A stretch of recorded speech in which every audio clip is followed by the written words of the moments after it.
আসসালামু আলাইকুম, কি অবস্থা সবার? আজকের ভিডিওটা তাদের জন্য যারা মেইনলি ২০,০০০ টাকার আশেপাশের একটা বাজেট নিয়ে একটা ভালো অফিসিয়াল ডিভাইস কিনতে চাচ্ছেন। আজকের এই ভিডিওটাতে আমি আপনাদের সাথে ৩ টা দারুণ অফিসিয়াল ডিভাইস শেয়ার করব, যেগুলোর প্রাইস ২০,০০০ টাকার আশেপাশে এবং যেগুলো মার্কেটে কিছুটা আন্ডার রেটেড বাট পারফরম্যান্সের দিক থেকে অন্যান্য ব্র্যান্ডগুলোর থেকে যথেষ্ট ভালো হবে।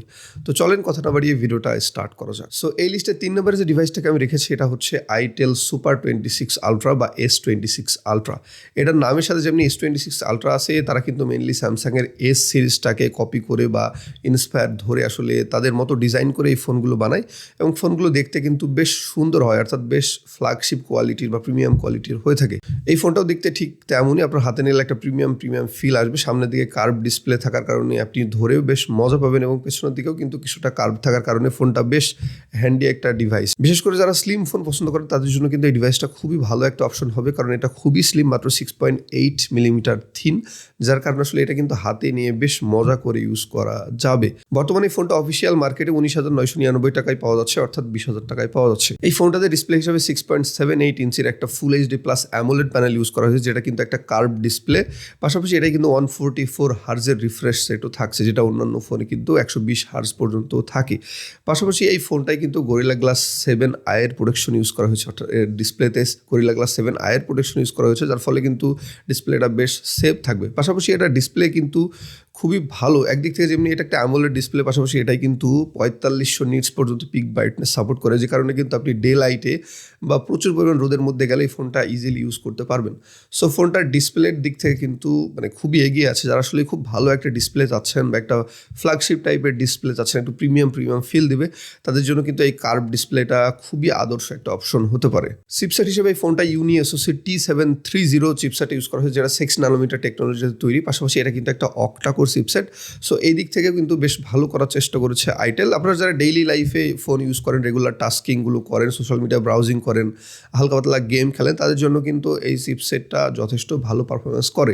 পাশাপাশি র্যাম হিসাবে কিন্তু আপনি 8GB র্যামের সুবিধা পেয়ে যাচ্ছেন এবং স্টোরেজ থাকছে 128GB এবং 256GB, এবং এর স্টোরেজ টাইপ হচ্ছে UFS 2.2। এর ক্যামেরা সেকশন নিয়ে যদি কথা বলি, এই ফোনটার পেছনের দিকে 3টা ক্যামেরা ইউজ করা হয়েছে। একটা হচ্ছে 50 মেগাপিক্সেলের মেইন সেন্সর, পাশাপাশি 2 মেগাপিক্সেলের আরেকটা সেন্সর ইউজ করা হয়েছে এবং আরেকটা ম্যাক্রো সেন্সর ইউজ করা হয়েছে, কিন্তু এটা কত মেগাপিক্সেলের সেটা আসলে উল্লেখ করা হয়নি। এই ফোনটা দিয়ে কিন্তু আপনি 10x পর্যন্ত ডিজিটাল জুম করে ছবি তুলতে পারবেন এবং ভিডিও রেকর্ডের ক্ষেত্রে এর পেছনের ক্যামেরা দিয়ে ফুল এইচডিতে 30 fps ভিডিও করতে পারবেন। এবং এর সামনেও কিন্তু একটা ভালো সেলফি ক্যামেরা দেওয়া হয়েছে, 32 মেগাপিক্সেলের একটা সেন্সর ইউজ করা হয়েছে। সো যারা আসলে সেলফি তুলতে পছন্দ করেন বেশি, তাদের জন্য কিন্তু এটা খুবই ভালো একটা অপশন হবে। সামনের ক্যামেরা দিয়েও কিন্তু আপনি 1080pতে 30 fps ভিডিও করার সুবিধা পেয়ে যাচ্ছেন। এই ফোনটাতে ব্যাটারি হিসাবে 6000 মিলিঅ্যাম্পিয়ার ব্যাটারি ইউজ করা হয়েছে। পাশাপাশি কিন্তু 18 ওয়াটের ফাস্ট চার্জিং সুবিধা পেয়ে যাচ্ছেন এবং চার্জার কিন্তু বক্সের মধ্যেই পাচ্ছেন। এবং এই ফোনটা একটা স্পেশাল সুবিধা দেখলাম, এটার বক্সের মধ্যে কিন্তু একটা TWS বা একটা ইয়ারবাডস ফ্রি দেওয়া হয়। সেটা আসলে সবসময় দেওয়া হয় কিনা আমি এক্স্যাক্টলি জানি না, তবে এটা কিন্তু একটা দারুণ সিস্টেম করেছে আইটেল। সো আপনারা যারা একটা গুড লুকিং ফোন খুঁজতেছেন 19,000 টাকা বা 20,000 টাকার মধ্যে, যেটা দেখতে একটু ফ্ল্যাগশিপ ভাইব দেবে, স্যামসাংয়ের ফোনগুলোর মতো হবে, পাশাপাশি ক্যামেরা ভালো হবে, ডিসপ্লেটা খুবই সুন্দর হবে, তাদের জন্য কিন্তু এই আইটেল S26 আলট্রা ফোনটা অসাধারণ একটা ফোন হতে পারে। এই লিস্টে 2 নম্বর যে ফোনটাকে আমি রেখেছি এটা হচ্ছে হেলিও 100। হেলিওর ফোনগুলো কিন্তু বরাবরই এই অল্প টাকার মধ্যে বেশ ভালো স্পেসিফিকেশন অফার করে থাকে এবং পারফরমেন্সও যথেষ্ট ভালো। এই ফোনটাও কিন্তু সেদিক থেকে অবশ্যই ভালো করছে। এই ফোনটা বর্তমানে 20,000 টাকার আশেপাশে অফিসিয়ালি কিন্তু অফিসিয়াল মার্কেটে আপনি পেয়ে যাবেন। যদিও ফোনটা গত বছরের প্রথম দিকে রিলিজ হয়েছে, তারপরেও কিন্তু এটা এখন পর্যন্ত অফিসিয়াল মার্কেটে অ্যাভেলেবল রয়েছে। এই ফোনটাতেও ডিসপ্লে হিসেবে 6.67 ইঞ্চির একটা full HD plus AMOLED display use করা হয়েছে, যেটা কিন্তু একটা কার্ভ ডিসপ্লে। আপনারা যারা কার্ভ ফোন পছন্দ করেন তাদের জন্য কিন্তু এই ফোনটা আদর্শ হবে। পাশাপাশি এই ডিসপ্লেটাতে 120 হার্জ রিফ্রেশ রেট থাকছে এবং আয়রন গার্ডের প্রোটেকশন থাকছে, যেটা আসলে হেলিওর নিজস্ব টেকনোলজি। অর্থাৎ ফোন যদি হাত থেকে পড়ে যায় বা কোথাও থেকে পিছলে সিটকে পড়ে যায়, সেক্ষেত্রে কিন্তু ফোনটার তেমন কোনো ধরনের কোনো প্রবলেমই হবে না। এই ফোনটাতে চিপসেট হিসেবে হেলিও G100 চিপসেটটা ইউজ করা হয়েছে, যেটা মূলত 6 ন্যানোমিটার টেকনোলজিতে তৈরি এবং এই প্রসেসরটা কিন্তু এই বাজেটের মধ্যে যথেষ্ট ভালো একটা প্রসেসর। অর্থাৎ এখান থেকে কিন্তু আপনি বেশ ভালো আউটপুট পাবেন।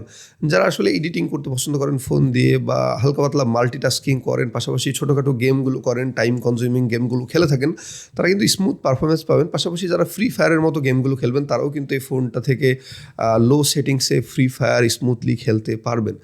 পাশাপাশি এই ফোনটা 8GB র্যাম এবং 256GB স্টোরেজের সুবিধা থাকছে। সো আপনারা যারা আসলে গেমিং করার জন্য বা টুকটাক গেম খেলবেন বা একটু মাল্টিটাস্কিং কাজ করবেন, তাদের জন্য কিন্তু হেলিও 100 ফোনটা ভালো হবে, কারণ এই ফোনটা একটা ভালো প্রসেসর ইউজ করা হয়েছে, পাশাপাশি 8 GB র্যামের কিন্তু আপনি ব্যাকআপ পেয়ে যাবেন।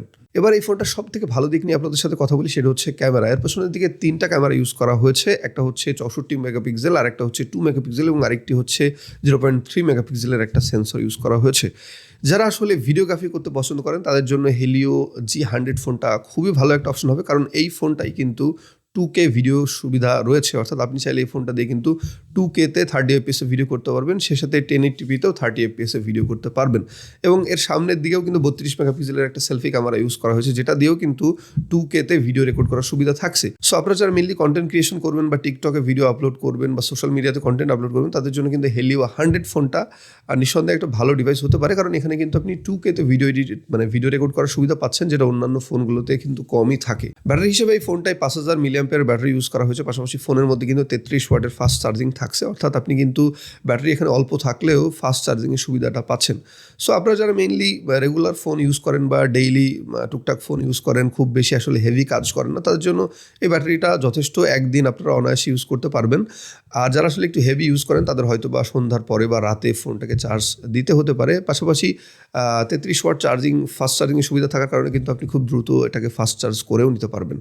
এই লিস্টের 1 নম্বরে যে ফোনটাকে আমি রেখেছি এটা হচ্ছে ইনফিনিক্স হট 60 প্রো।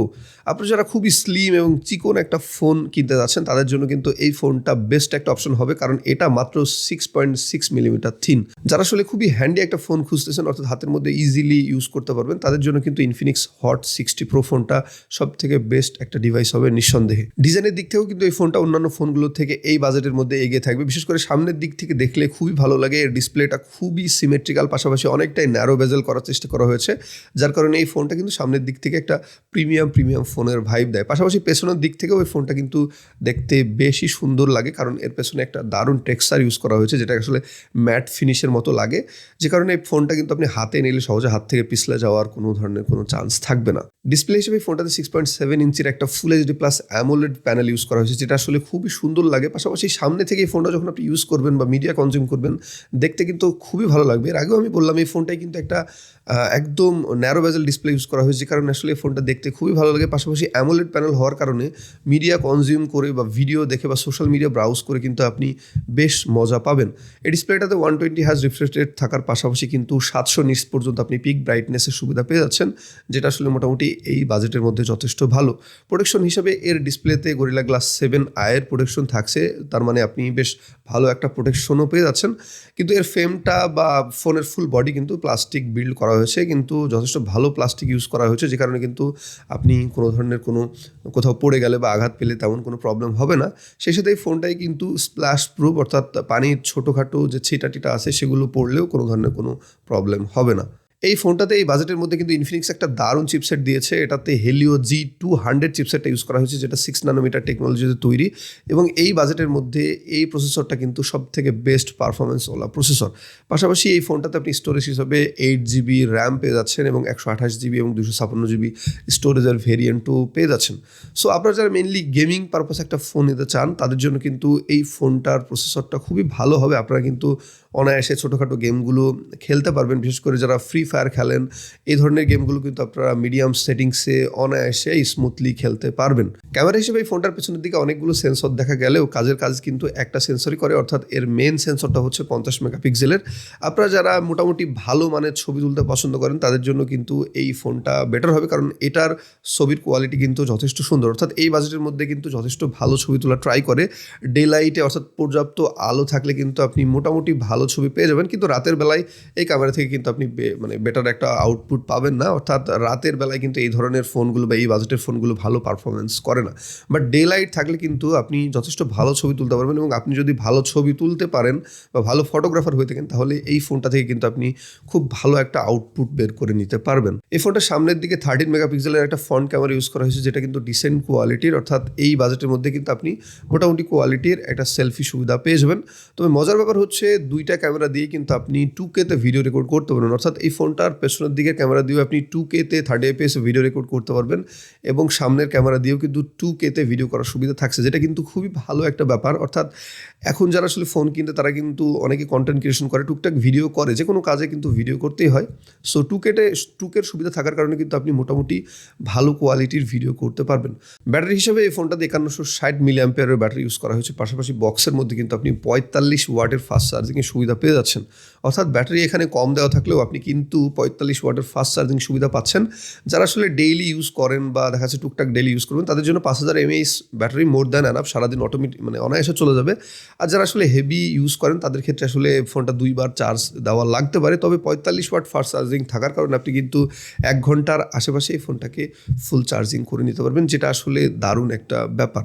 সো আপনারা যারা 20,000 টাকার আশেপাশে একটা গুড লুকিং ফোন চাচ্ছেন, যে ফোনটা দেখতে খুবই সুন্দর হবে, ডিসপ্লে কোয়ালিটি খুবই সুন্দর হবে, ফোনটায় প্রসেসর কিন্তু ভালো থাকবে, পাশাপাশি এই ফোনটার ক্যামেরা দিয়ে ভিডিওগ্রাফি করা যাবে ভালো, ফটোগ্রাফি করা যাবে ভালো, তাদের জন্য কিন্তু ইনফিনিক্স হট 60 প্রো ফোনটা নিঃসন্দেহে এই বাজেটের মধ্যে খুবই ভালো একটা ডিল হবে। সো এই ছিল আজকের মতো। আপনারা যারা 20,000 টাকার আশেপাশে বাজেটে একটা অফিসিয়াল ডিভাইস কিনতে চান, তাদের জন্য কিন্তু এই 3টা ডিভাইসই বেস্ট হতে পারে, যদিও ফোনগুলো একটু আন্ডার রেটেড, কিন্তু আপনারা যদি এই ফোনগুলো নেন তাহলে এখান থেকে কিন্তু আপনারা বেটার একটা আউটপুট পাবেন অন্যান্য যে কোনো ব্র্যান্ডের তুলনায়।